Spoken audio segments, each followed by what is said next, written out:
觉的旋转，妩媚的眼神让空气像什么体温，就像秘密陷入的风筝般，躲在人潮就不必讨论，被定义的水分本就没有标准，别再多问，适者生存。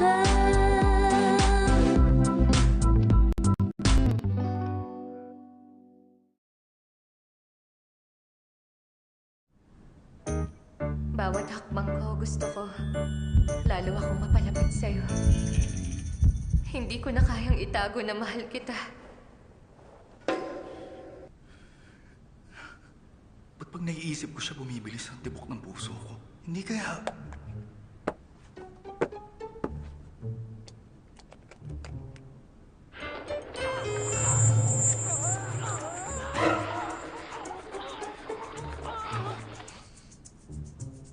$70 lang?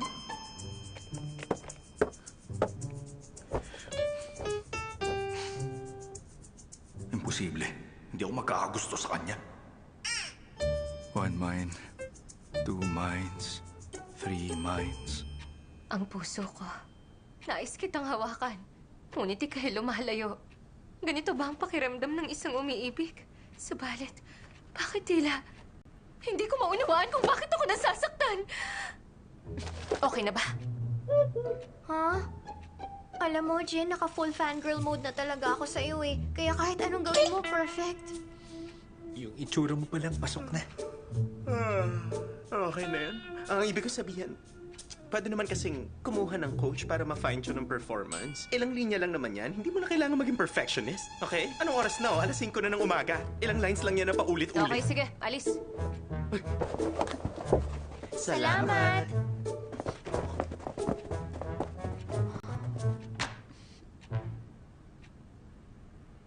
$7,998 mines, 7,999 mines, 8,000 mines.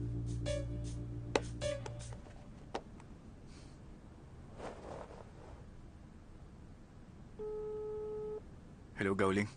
Pakisend nga yung files para sa meeting bukas. Nauna? Okay ka lang, Mr. Mo? Usually, tulog ka na ng 10 tapos gising na ng 6. Ano bang meron ngayon? Ayos lang ako. Ano bang klaseng tanong yan? Lagi naman akong ganito ah. Kailangan ko lang mag-overtime. May problema ka ba? Naapektuhan ka na ba ni Miss Sue? Sino makaka-apekto sa akin? Ano ka ba naman? Puro kakalukuhan. Ano bang pinagsasasabi niya?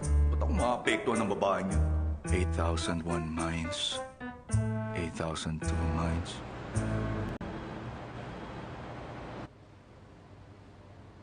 Pwede itong umabot ng 150 to 200,000 na may annual profit na 100 to 130 million. Mr. Mo. Hindi. Sorry. Oo, okay naman yung progress natin eh. Bakit? Hindi natin pwedeng basta na lang isang tabi ang 1 billion investment. File na ba yun? Sige, tuloy niyo lang.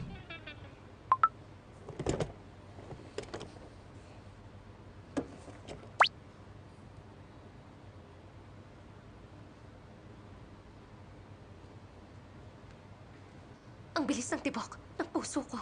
Pag nandyan ka, nais kitang hawakan, ngunit ika'y lumalayo. Ganito ba ang pakiramdam ng isang umiibig? Subalit, bakit tila? Hindi ko maunawaan kung bakit ako nasasaktan. Ang pula ng tenga mo ah. Teka, okay ka lang? Bilis ng heart rate mo. Sira kasi yan. Sira? Hindi naman ah. Wala namang sira.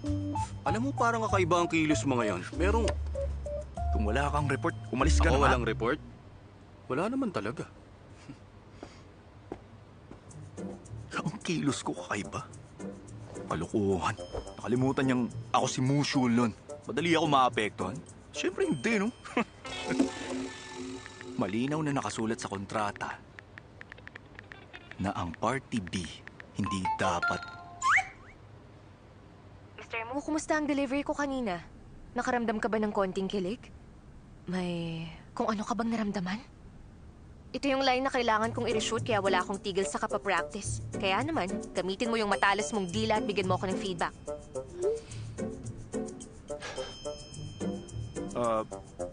Wala naman ako naramdaman kahit na ano. At hindi ako nakaramdam ng konting kilig. Kulang pala, ha? Kung ganun, hindi ako titigil hanggang may maramdaman ka. Kung galit ka, sige lang, ilabas mo lang lahat sa akin ang galit na yon. Ayos lang. Dahil gusto talaga kita. Bakit parang napakadali lang para sa kanya magsalita ng mga ganung bagay? Hindi ako marunong magtago ng totoong nararamdaman. Hindi maitago ng aking mga mata, lumalabas sa aking mga salita. Hindi ko maitago ang nararamdaman ko sa'yo. Kaya mabuti pang aminin ko na sa'yo na mahal kita sa lahat ng oras. Kung akala niya apektado ko, nagkakamali siya. Pinapalaan kita, Sujin. Tigilan mo ko. Kadalasan sa buhay, kapag wala ka nang magawa at wala ka nang matakbuhan, saka natin maiisip na ang minsan nating binitawan, hindi na natin muling matatagpuan. Sir Mu, Wala kang report? Labas. ang aga. Sabi ng mama mo, mag-check-in daw kayo mamaya. Mag-host siya ng family party bukas. Imbitahan ko si Miss Su. Wag!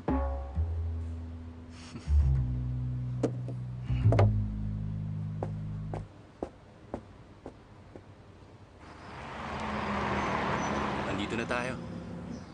Kung wala si Miss Su, baka maghinala si Auntie Wa. Ako nang bahala. Tsaka, sa ngayon, wag mo munang babanggitin sa harap ko yung pangalan ni Sujin. Ayoko siyang makita at ayoko rin marinig yung kahit anong tungkol sa kanya. Yes, sir.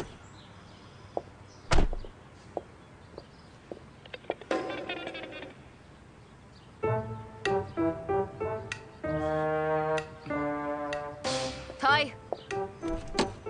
Mr. Mu, ano yung... Hindi totoo yun. Guni-guni ko lang yun.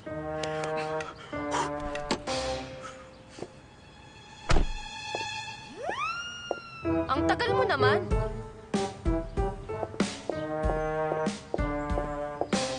Ba't nandito ka? Pinapunta mo ako dito, di ba? Kailan kita sinabihan pumunta ka? Pupunta ba ako kung di mo sinabi? Oh, nandyan na pala kayo. Ma'am, Ba't nandyan lang kayo? Pasok na. tara na. Jean, tara na.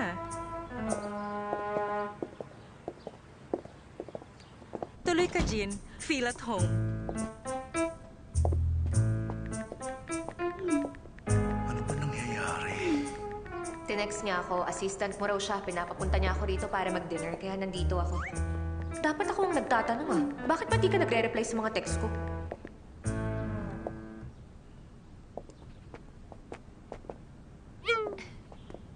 Itabi niyo muna ang mga phone niyo. Sa work po, ma'am.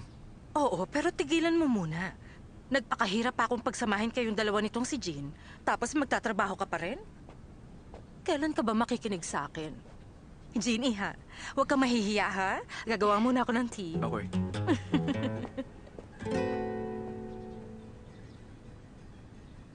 Dapat nakipag-communicate ako sa'yo.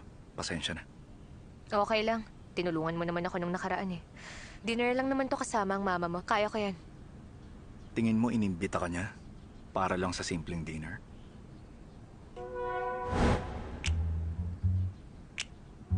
May acting class nga pala ako. Sige. Huli na. Dahil inimbita ka na niya, malamang na-check niya na yung schedule mo at alam niya nang libre ka sa mga susunod na araw. Kung aalis ka ngayon, siguradong... Ano? Breach of contract?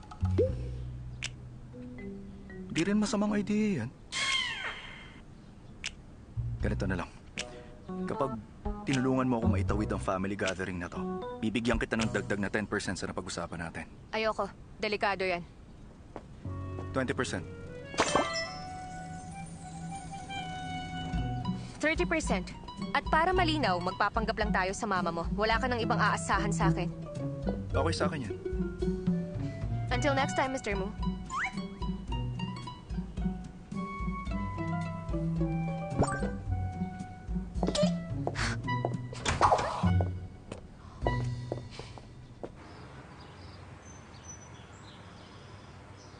Wow, ang ganda ng background. Sige, smile kayo, anak. 1, 2, 3. Smile! Okay. Sige, ibang pose naman dyan. Yung may pagka-intimate ng konti.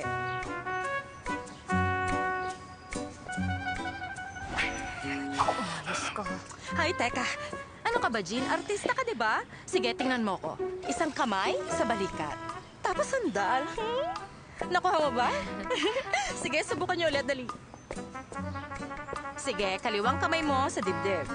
Wow, perfect! Ang ganda niyang tingnan. Shalon, yung kamay mo naman. Ihawak mo sa bewang niya. Okay. Bilis na! Huh? 1, 2, 3. Smile! Nice! Yay! Subukan naman natin sa low angle.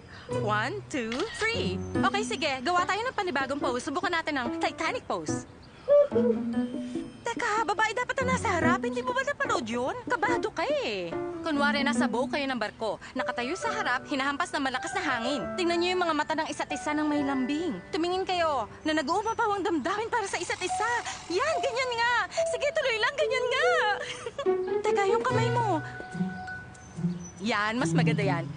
Sige, okay na tayo. Final pose na. Gusto ko yung mula sa Romeo and Juliet. Bagay sa inyo yon. Sige, nagayahin niyo sila. Dali, bilisan niyo na. Alam niyo, sa edad niyong yan, bagay na gayahin niyo sila. Shalon yung kamay mo naman. Yan, tama, ganyan nga. Hawakan mo. Tingnan mo siya. Magtinginan kayo. 1, 2, 3. Yan! Okay, kuha ulit tayo mula sa low angle. Ang sweet, napaka-romantic. Ang ganda. Beautiful! Perfect! Lagyan ko lang ng filter. Bilisan mo. Lalagyan ng filter. Hoy, wala akong pakialam kung ayaw mo sa akin. Pero dahil pumayag akong magkunwari, umaasa akong ganun ka rin. Maging professional ka naman. Talaga? Professional ka na nun?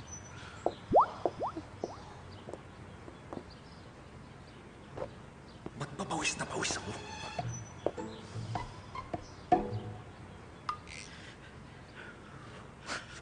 Nandidiri ka ba sa akin?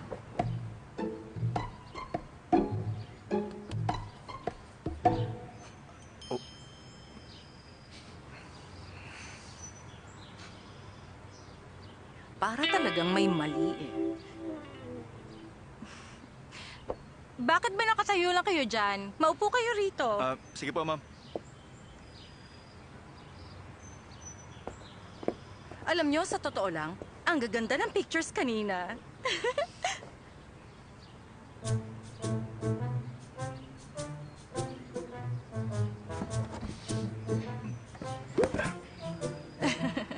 Siya nga pala, Jean. Yung anak ko, busy sa trabaho, pati sa'yo wala na siyang oras. Hindi ka ba nagagalit? Naku, hindi naman, Auntie. Napag-usapan na namin yan. Focus muna kami sa mga career namin. Maganda talaga sa edad nyo. Inuuna ang career. Pero dapat laging may quality time, ha?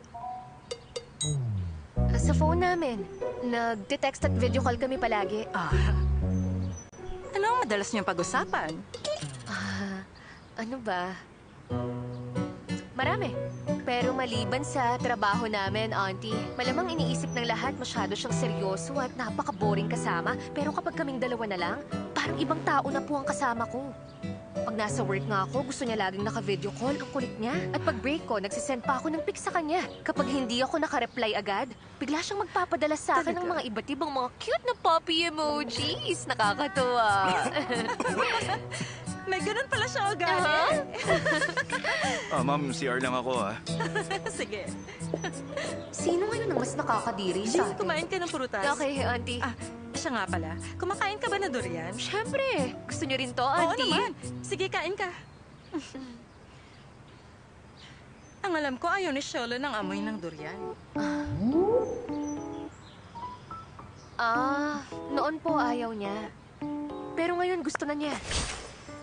Sholo, nanak, sabi sa akin ni Jean na dahil daw sa kanya, mahilig ka na sa durian.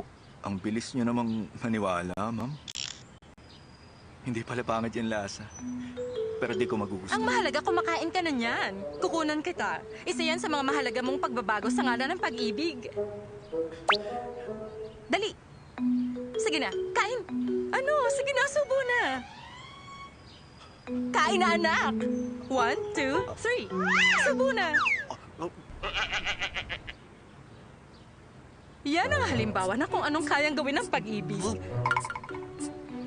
Ayaw mo yan noon, di ba? Talagang naging matibay siya para sa akin. Kaya naman, Lalo kung nahuhulog sa kanya.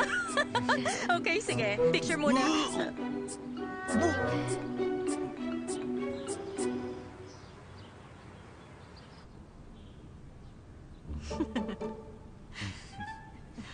Teka, Shalon. Kunin mo na yung cup para kay Jean. Ano ka ba? Ah, okay lang, auntie.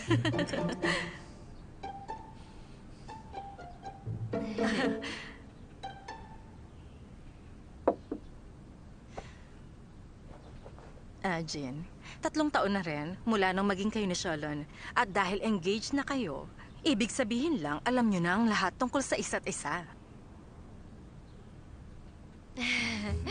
Oo naman, naman, Ma. auntie. Nakakatuwa naman. Hayan, alam mo, Jean, hawak ko ang mga importanteng picture ni Shalon mula pagkabata. Sama-sama nating balikan ang memories niya, okay?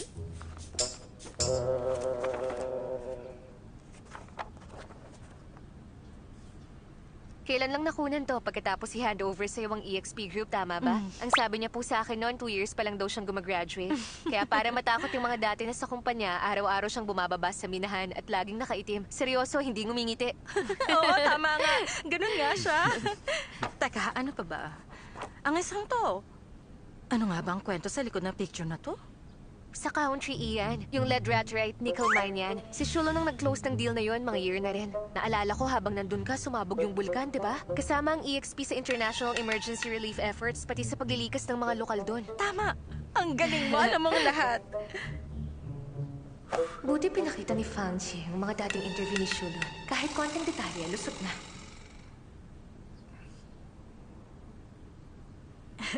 Oo nga pala. Halos lahat alam mo yon. Kung tungkol sa sentimental value ng album na to, maaaring hindi ko gaanong naiintindihan. Pero siguro naman, nakwento niya sa'yo. Alam ko kasing isa to sa mga pinakapaborito niya.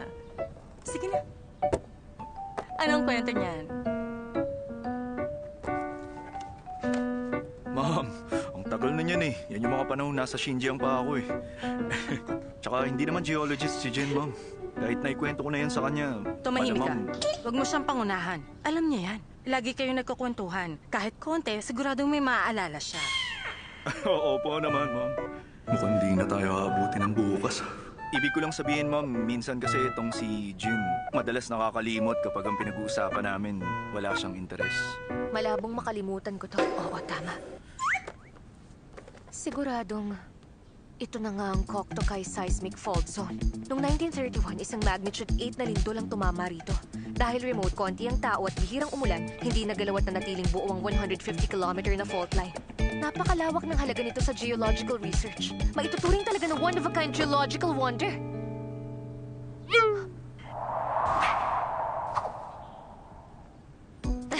Lahat ng yon, natutunan ko dahil sinabi sa akin ni Shulun. Ay, talaga? Ang galing mo naman, Jean. Bakit ang dami niyang alam tungkol sa akin? Nakakabilib ka. Ang talas ng memorya mo, Iha. Grabe ka talaga. Ma'am, hindi lang matalas ang memory niya, magaling din siya magluto. Ang totoo niyan, gusto niya sanang ipagluto kayo, ma'am. Wisit ka, Shulun. Sineset up mo ko. Gusto mo makatakas dito o hindi? Ganun ba? Pero teka, bisita natin si Jean. Bakit naman natin siya paglulutuin? Walang bisita, ma'am. Part na siya ng family natin, oh. Kaya naman ayos lang kung gusto niya tayong ipagluto, di ba? Oo nga, tama si Shulun. Pero ang totoo kasi, kadalasan siya ang head chef. Palagi lang akong nasa gilid para tumulong sa kanya. Talaga? Ah, hindi ba? O siya, sige.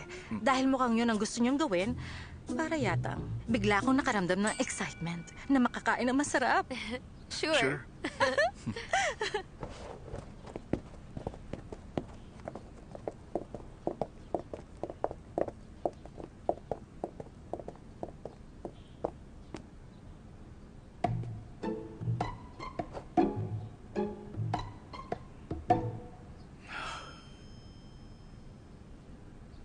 Alam mo, Miss Sue, hindi ko talaga inasahan na ganun pala kalalim ang kaalaman mo sa geology, ha? Saan script mo ba yun nakuha?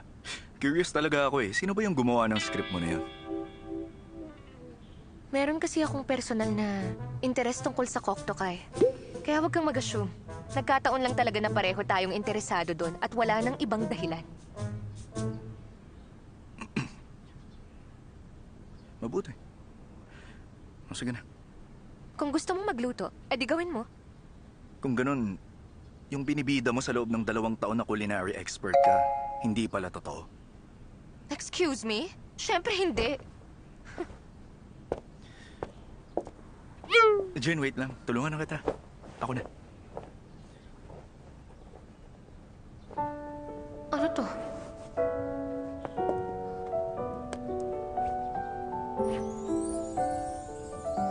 Shilun, teka. Nasa likod ko pala si Mom. Salamat, honey. Okay na?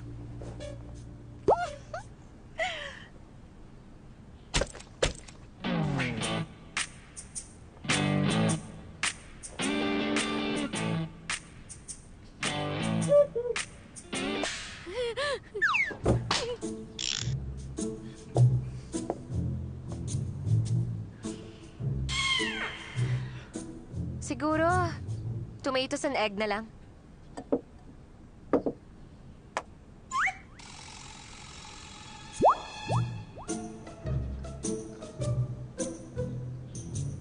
Vinegar glazed potatoes na lang.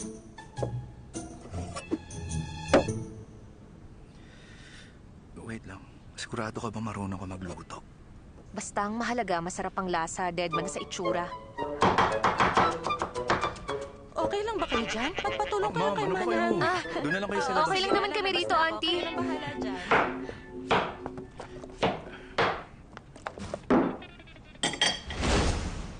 Lifesaver daw ang dish na to para sa mga student abroad. Napakadali lang gawin. Hindi ko naman madalas gawin yan, pero feeling ko masarap naman yan. Ay, teka lang.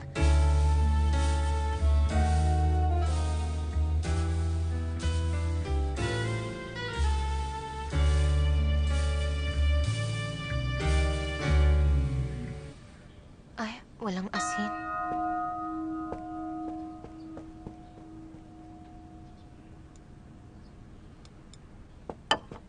Ay, little salt mine. Akala mo di kita makikilala kahit tuluyan ka ng naging asin? Sige na. Panalo ka na. Mula rito, ako na bahala.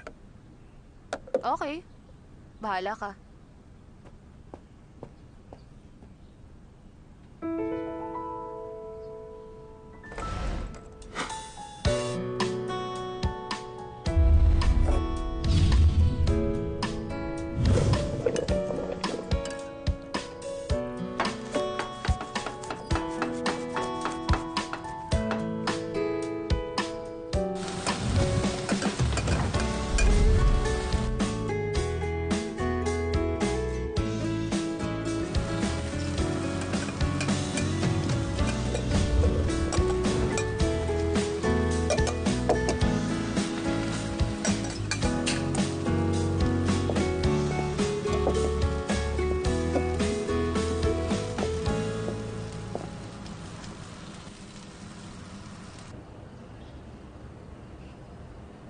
Tikman nga natin ang unang meal na niluto sa akin ng lovebirds. Okay.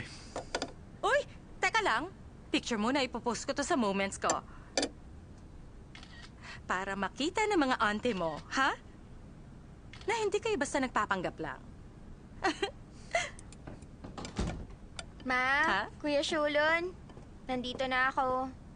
Anak, galing kang work? Kumain ka na ba? Ayoko, wala akong gana. Sujin? Anong ginagawa mo rito? Ano ba ang tanong yan? Magiging hipag mo siya. Bahala kayo dyan. Akit na ako sa kwarto. Ano kayang problema niya? Puntahan ko muna. Babalik din ako, ha? Showman? Nagsisimula ka na naman. Baka naman pwedeng sabihin mo kung anong nangyayari.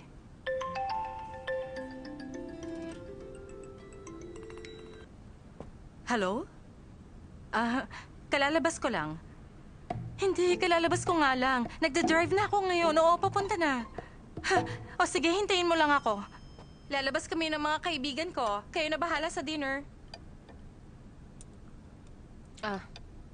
Halatang galit ang kapatid mo, ah. Ayaw mong kumustahin? Wala lang yun. Ganun naman talaga siya eh. Palagi.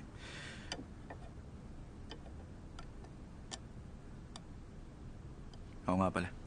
Good job. Salamat. Pero Mr. Mo, bakit ba kasi kailangan mong magsinungaling sa mama mo? Sa loob ng 3 taon, dapat nakahanap ka na ng babaeng talagang gusto mo. Paulit-ulit lang kasi. Ha? Magmi-meet, kikilalanin, mag-a-adjust, bubuo ng tiwala. Kung sa swertein, sa bandang huli, magpapakasal. Pero bawat step ng mga sinabi ko, maaari ka mag-fail. Pagkatapos, magsisimula ka ulit. Kaya kung may isiping mabuti, parang walang saysay ang relasyon. Alam mo, hindi ko talaga magets. Para sa akin, ang mahalaga sa isang relasyon ay yung experience. Nasa journey mismo ang saya. Wala sa kung saan mauuwi ang relasyon. Kung sa hiwalayan ba o sa kasalan. Kung ganun, sige. Ba't ka tutuloy sa isang daan na walang patutunguhan? Hanggat meron kang dalang kompas, martilyo, magnifying glass, makakagawa ka ng sariling daan kahit wala pa. Okay, sige, naiintindihan ko. Papunta na ako dyan. Teka, Musyaman, saan ka pupunta? Sinasayang mo lang oras ko, kuya. Paalisin mo na lang ako, pwede? Huwag na tayo magtalo. Kaya please, bumalik ka na sa kwarto mo. Kunwari, hindi nangyari to. Sige na. Ang dami kong pinagdaanan para malaman kung nasan siya. Hayaan mo na ako para matapos na to. Matapos ang alin? Nakipag-break na siya, kaya tapos na. Kailangan ko malaman kung anong dahilan niya kung ako bang may mali. Musyaman. Makinig ka sa akin. Huwag mo nang uulitin yung ganyang salita. Hindi ako papayag na mapunta ka sa isang tulad niya. Naiintindihan mo ako? Sandali. Sinabihan mo ba si Xiaobay na makipag-break sa akin?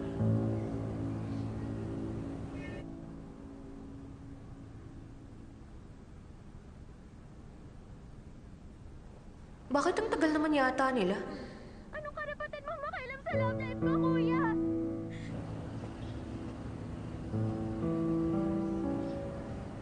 Sinabihan na kita, bumalik ka na sa kwarto mo. Narinig mo pa? 1, 2. Kahit kailan hindi mo ako tinasa ng boses ngayon At lang. yan ang dahilan kaya lumaki ka ng ganyan. Pumasok ka na! Kapatid lang kita, hindi kita ama. Wala kang karapatang kontrolin ako.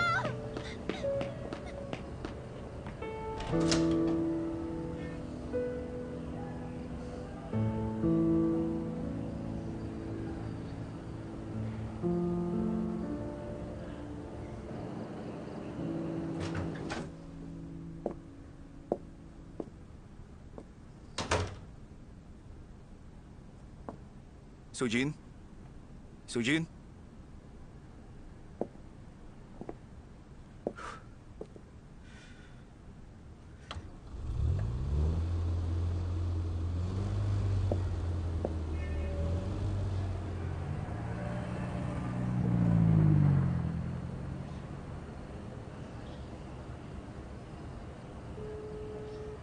Hello, Mr. Mo.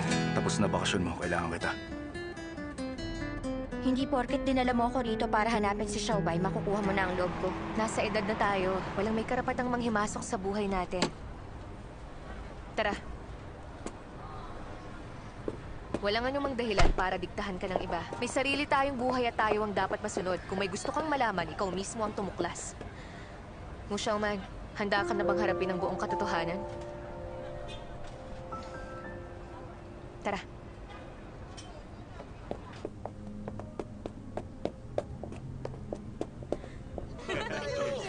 Dito ka.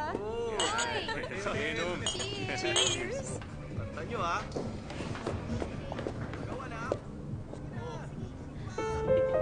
Xiaobay? Teka lang. Mukhang may dahilan ng kuya mo kaya pinilit niyang hiwalayan ka ng lalaking yan. Pero mali pa rin ang ginawa niya. Hindi mo dapat iyakan ng ganyang lalaki. Tayo na. Bahala ka sa akin, ha? Pang Xiaobay! Mahal kita, bakit mo ako nagawang lokohin? Xiaoman? Teka nga muna, sino ba yan? Wala yan. Isa lang mayamang babae na akala papatulan ko dahil may pera siya. Gusto niya lang sirain ang relasyon natin.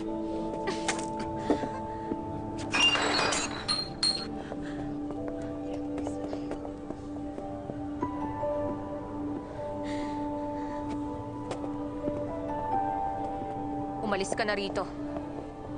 Hindi. Ayokong umalis dito na parang isang talunan. Gusto ko yan.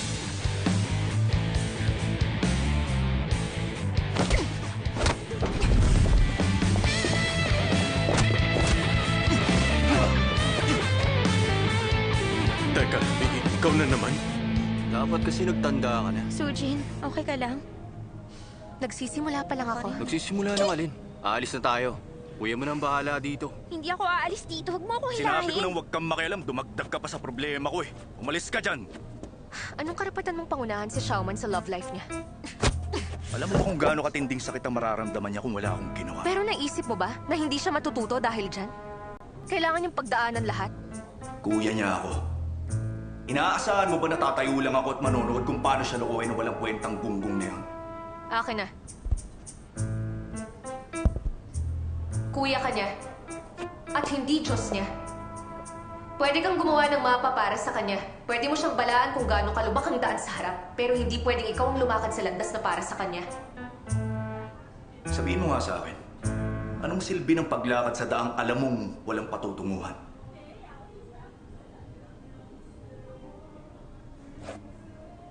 Daan yun ng pagbabago, paghubog.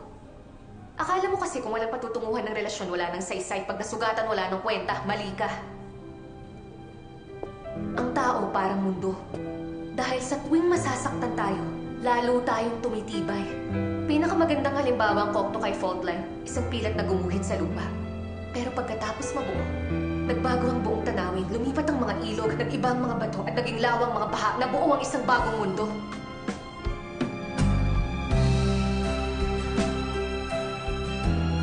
Kaya tigilan mo na ang pakikialam kay Xiaoman. Kailangan niyang maranasan ng lahat para magawa niyang hubugin ang kanyang sarili at palaging maging matatag.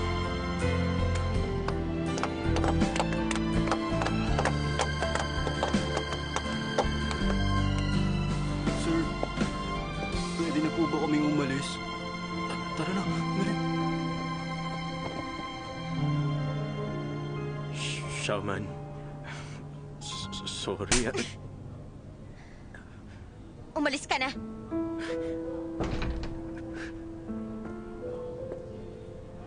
Ayos, Xiaoman. Yung kamay ko na dumihan. Kailangan ko mag-CR.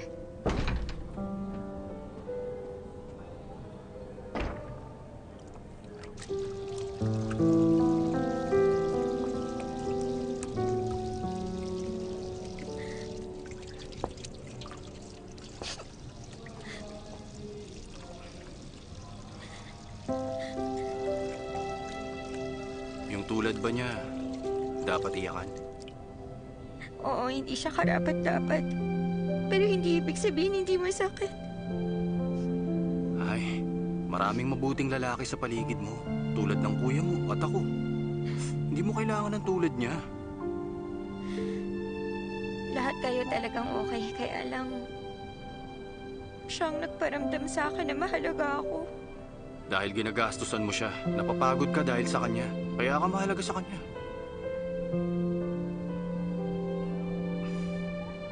Ang totoong nagpapahalaga, walang ibang hinahangad kundi ang maging masaya ka at ingatan ang sarili mo. Maliwanag ba?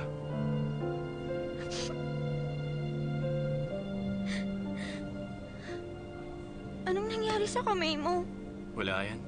Nakapag-away ka sa kanya? Kailan yun? Di ako nakipag-away sa kanya. Mas tamang sabihin na tinuruan ko lang siya ng leksyon. Sorry talaga.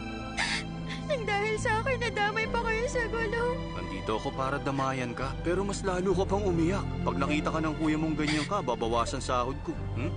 Sorry na talaga. Tama na, huwag ka nang umiyak. Hmm? Tama na.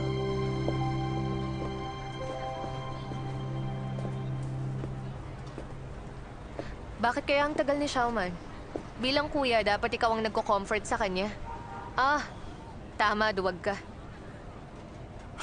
Huwag mo nga ilihis ang usapan. Sangkot tayo ngayon sa gulo dahil pinairal mo yung bugso ng damdamin mo. Uy, Sujin! Kuya! Salamat sa paghihintay. Mag-celebrate tayo ng official na pagtatapos ng first love ko. Inom tayo. Walang uuwing matino, ah. Simula nga pala sa oras na to, tuluyan mo nang nakuha ang loob ko. Sana okay lang. Kaya lang, mukhang ang una mong kailangang gawin, tumakas muna sa kamay ng kung sino dyan. Mukhang wala namang conflict, career, love, at pag-aaral. Kayang-kaya yan. Tara, inuman na. Napagod ako sa dami ng sked ko eh. Pass muna ako. Kuya mo ang shot para sa akin. Kanina pinag-iingat mo siya sa akin. Ngayon iinom kami. Aminado kang ikaw ang tinutukoy ko. Hi, Mommy! Showman, saan pa kayo nagpuntang lahat? Okay lang kami. Huwag na kayo mag-alala sa amin. Ang kuya mo at si Jean. Nagmadyong lang ako sandali. Nawala na kayo bigla. Hi, Auntie. Kailangan niyo yatang magpaliwanag sa akin. Umuwi na kayo. Ngayon Opo, na. sige Sige po, po, ma'am. Auntie.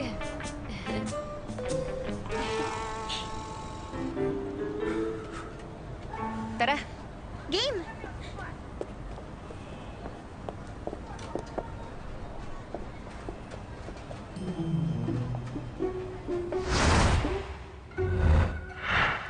Ay, nalasing yata ako ah. Ano naman yan? Uuwi ba talaga tayo at hihiga sa isang kama? Ah! Wala naman si Ma'am. Huwag kang ang umarte. Ah, Showman, medyo naparami ang inom ni Jean eh. Baka masuka siya pag sumakay sa kotse. Mag-hotel lang muna kami. good night. Uminom siya kanina. Tara. Teka, Sujin! Sasamahan kita sa pagtulog!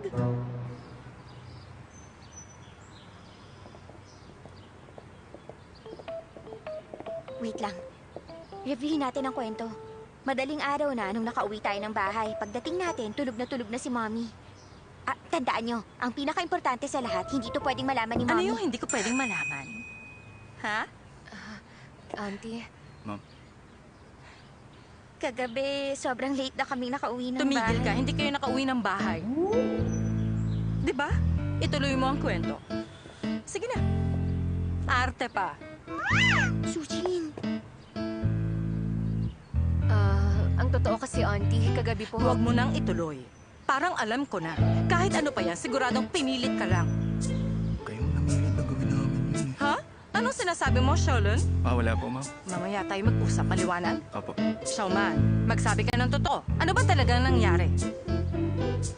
Kailangan ko pang magbilang? Isa, dalawa. Okay. Huwag kayong magalit. Maliit na bagay lang ang nangyari. Sorry, Kuya. Yang si Kuya kasi. Masyadong nag-enjoy. Parang walang bala Hoy, ko. Showman! Kuya mo na naman ang sinisisi mo.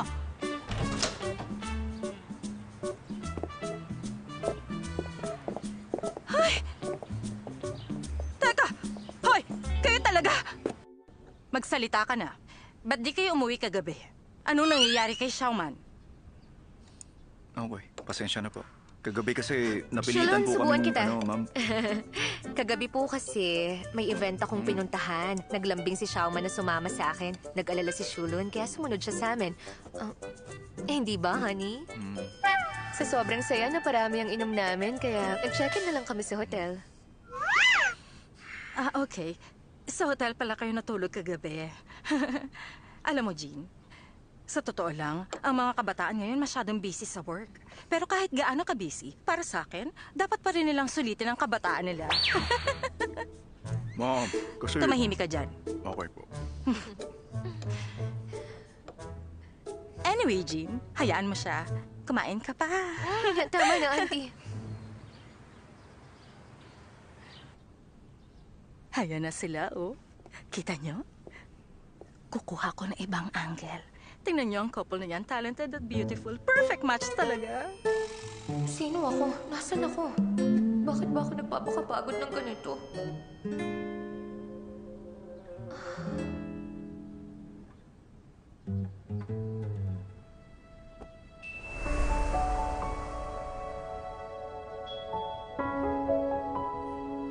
Mas komportable yung ganito. Huwag kang mag-assume. Ayoko lang kasi nagalaw ka ng galaw habang nagbabasa ako.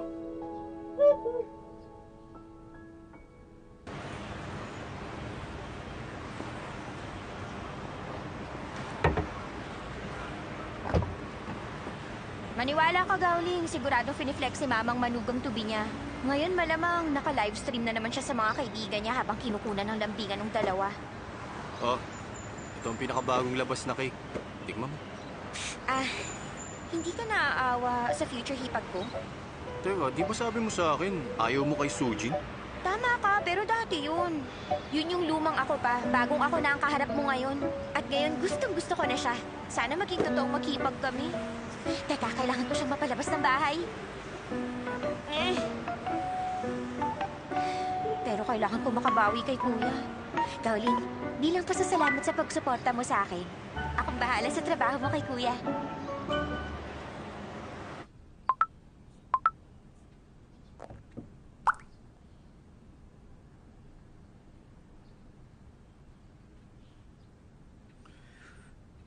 Si Xiaoman. Punta raw ako sa archery center. Bye. Di ka sasama? Okay. Dito ka na lang. Banding kayo ni Mami. May iwan ka, di ba? Wala akong sinabi. Bihira akong mag-day off, kaya syempre sasama ako kahit saan ka pumunta. Auntie Wa! May importanteng lakad si Shulun. Sasamahan ko po siya. Sige, walang problema.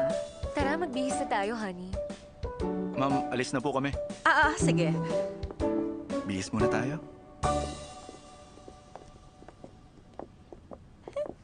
Wala na sila. Balak siguro mag-date. Ingat sa pag-akbang.